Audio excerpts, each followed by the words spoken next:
How's it going, everyone? Got quite a lot to talk about in this video and some not so great news. Now, this doesn't particularly pertain to PlayStation directly, however, I do think it's pretty relevant, something you guys probably should know, and something that's gonna be applicable to a lot of you guys if you have Amazon Prime.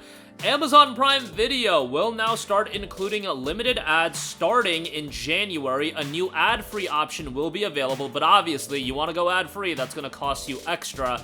I think that's more of a reflection of what's happening with subscription services as a whole, and it's something we definitely need to talk about given that gaming is having more of a focus on subscription services with PlayStation Plus, with Xbox Game Pass. We'll talk about that and go over that information. Also, I like to give you guys a heads up whenever games are getting delisted from PlayStation Store, when they are no longer going to be available, and while it's not a big one, I do want to give you guys a heads up on a game that is getting pulled, so we'll talk about that. Now, before we get into this video, I just want to ask you guys, please like this video and do leave a comment with your thoughts. It really does help out the channel a lot, and it is much appreciated. But first of all, as noted, Amazon Prime Video will be going up in price if you want to stick to an ad-free option. Amazon sent out these emails noting, "Dear Prime Video subscriber, we are writing you today about an upcoming change to your Prime Video experience. Starting January 29th, Prime Video movies and TV shows will include limited advertisement. This will allow us to continue investing in compelling content and keep increasing that investment over a long period of time.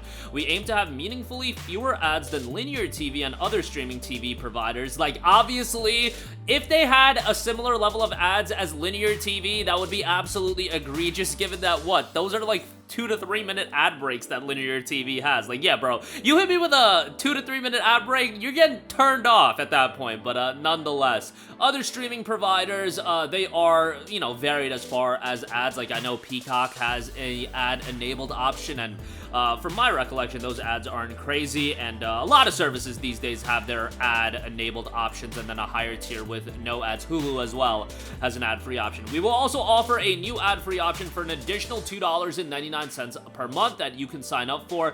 Your subscription includes access to exclusive and broad streaming video content, including Prime Video exclusives like The Lord of the Rings, The Rings of Power, The Boys, Tom Clancy's Jack Ryan, Citadel, The Wheel of Time, Reacher, and The Summer I Turned Pretty, as well as movies such as Air, Creed 3, Candy Cane Lane, and Eddie Murphy, and an exclusive live sports, including NFL Thursday Night Football. Yeah, you can watch Thursday Night Football on there, and then also, you can add subscription services there. No action is required from you. If you wish to sign up for the ad-free option, you can click here, and this will be going into effect January 29th. So, this is the reality you got to accept with subscription services. What is the easiest way to increase revenue generated by a subscription service? It's not investing more and bringing in compelling content to get more subscribers, because at the end of the day, no matter how much compelling content you have, there is a ceiling. There is always going to be a ceiling of people that are going to sign up for even Xbox Game Pass, as good as it is.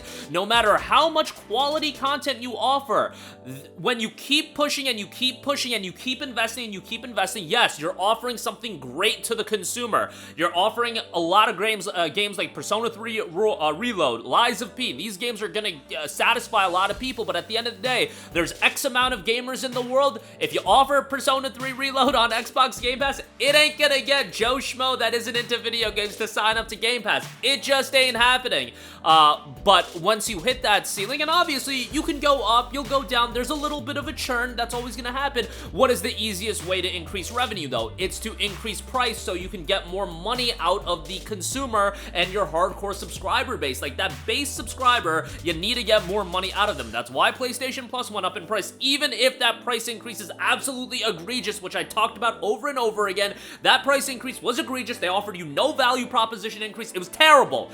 Game Pass will ultimately go up in price as well, and it already has seen a price increase. PC Game Pass still at $9.99 a month. I ultimately believe that is going to go up in price. When you're offering games like P3 Reload and all the first-party titles, you guys are tripping if you think by the time Microsoft, maybe fingers crossed, one day gets its first party to a level that is satisfactory, that they aren't going to up the price of Game Pass. They will, because that's how you generate more revenue, and ultimately, the business model has to be profitable.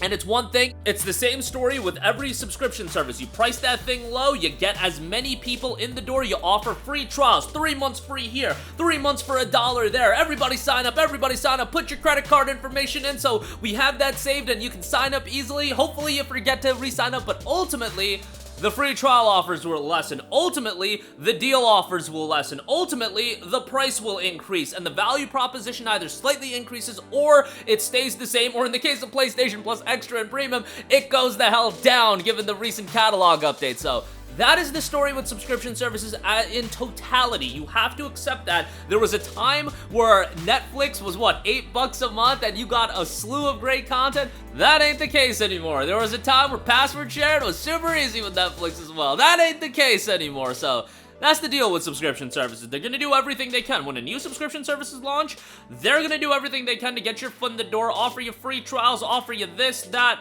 Value proposition will be really good relative to the price point, but ultimately that does have to turn around where they are gonna get more money. It's reflective of more of what's going on with subscription services as a whole. This Amazon Prime Video thing is just a small scale to the overarching narrative when it comes to subscription services. Look at the subscription services in the market. How many of them are just bleeding money? They can't bleed money forever. They eventually have to be profitable, and increasing the price point is always going to be the easiest way. Like, even if you see it as, oh, it's just $2.99 a month increase, that's nothing. But $2.99 a month over a 10 million subscriber base, or however many million that each of these respective subscription services have, oh, it's huge. I am going to be very, very curious once we get those fiscal reports from Sony after we have a year of this price increase in play from PlayStation Plus. And, you know, eventually they're going to increase the month-to-month price point. Hopefully not anytime soon, but that's ultimately going to happen across the board. But my diatribe over again. I think Prime going up in price, Prime Video going up in price, that's just one element of the overall story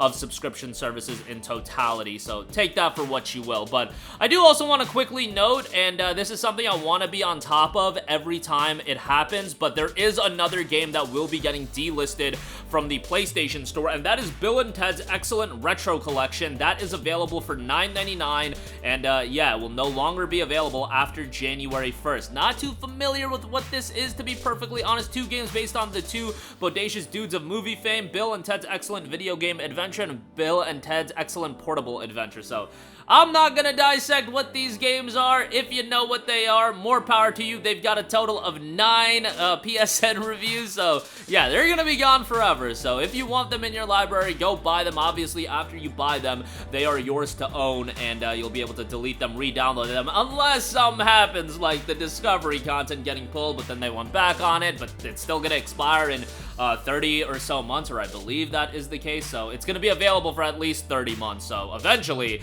that stuff is getting pulled. So we'll see how that turns out, and we'll keep tabs on that story as well. There are a couple of other titles that will be getting delisted on PlayStation Store soon. I'll give you guys updates on that as we get closer to these games getting pulled. In the case of Bill and Ted's Excellent Retro Collection, this is happening January 1st, so if you are a completionist or whatever the deal is, I guess buy it, but yeah, I don't think a lot of people are going to lose sleep over that. I just want to keep you guys updated on that. That's going to do it for me. Again, let me know your thoughts on Prime Video going up in price, and at what point are you guys limiting what video services you guys are subscribed to? I know for me, I'm not that into television shows anyway, so it's like easy for me. I don't have Netflix. I have Prime, but that's more for Amazon 2-day shipping. I ain't going to sign up for this ad-free nonsense. I don't have Hulu anymore. I have ESPN Plus just because, you know, for the sports and whatnot, watching the UFC and all that. That is beneficial, but even like ESPN Plus is going up in price. I'm finna cancel that as well, honestly. Like, I don't need this that badly, but yeah, that's gonna do it for me. And like, yes, I know in the comment sections, people are gonna be like, yeah, bro, just sail the high seas. Yeah, I know some of you guys sail the high seas. Relax, but yeah, let me know all of your thoughts in the comment section down below. Sound off there. Thank you for watching, and goodbye. Hey guys, we hope you enjoyed the video, and if you did, make sure to hit the subscribe button, and if you're already subscribed, do us a favor and hit the bell icon. This way you'll be notified whenever we post a new video. That's the best way to keep up with all of our uploads, and we usually try to upload 2 videos a day. And with the bell icon hit, you'll be notified whenever we do upload a video. As always, thanks for watching.